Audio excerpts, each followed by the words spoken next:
As we continue to explore the best ways to leverage polatuzumab vedotin in diffuse large B-cell lymphoma, we look at the current FDA approval and NCCN compendium listing, which is third line plus.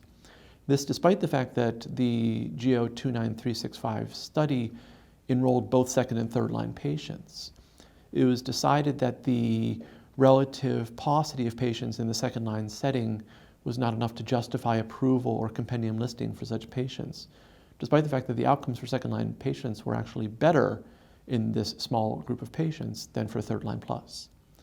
Given that there's work ongoing to better explore the activity of polatuzumab for second line patients, additionally, given that BR is not universally accepted as the preferred regimen for relapsed refractory large cell lymphoma for transplant ineligible patients, and that despite the fact that there's no great data that one regimen is better than the other, many clinicians in this area prefer regimens like R-GemOx for such patients. There is currently opening the study called POLARGO, which is a randomized trial of R-GemOx plus or minus polatuzumab for second-line plus patients who are transplant ineligible. This is an important study for a couple reasons. The first is that we'll gain a clear understanding for its activity and role in second-line patients. We'll also have a better sense for whether adding it to a platinum-based backbone, number one, continues to show incremental benefit from inclusion of polatuzumab, as well as whether or not there is or is not an increased risk of neurotoxicity when combining POLA with a platinum-based program.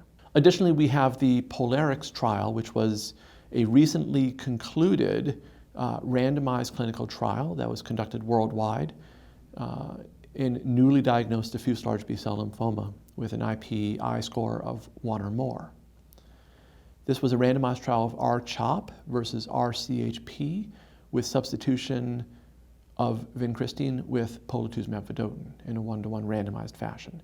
This was a randomized and double-blinded placebo-controlled trial with the primary endpoint for overall survival as its endpoint, with ORR, CR, and other quality of life endpoints as important secondary endpoints. This trial is now done, and we hope to have readout from this trial probably by the year 2021.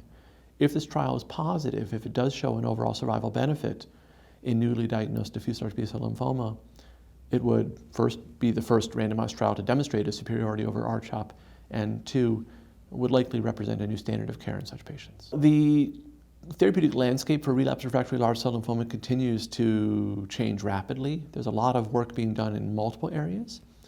A lot of work being done in immunotherapy as we continue to develop and enhance our use of CAR T-cell therapy. There's the field of bispecific antibodies. These are antibodies that bind to both a B-cell antigen as well as a T-cell antigen, such as CD3, and serve as a potent stimulus for T-cell activation and proliferation. A number of targeted therapies are being developed, trying to attack either individually or via combination therapy, multiple signaling pathways within the malignant B-cell. There's a lot of active research going on at Memorial Sloan Kettering around the country and around the world to treat relapsed refractory large cell lymphoma, which remains an area of tremendously unmet need and an area where we need to continue to do better for our patients.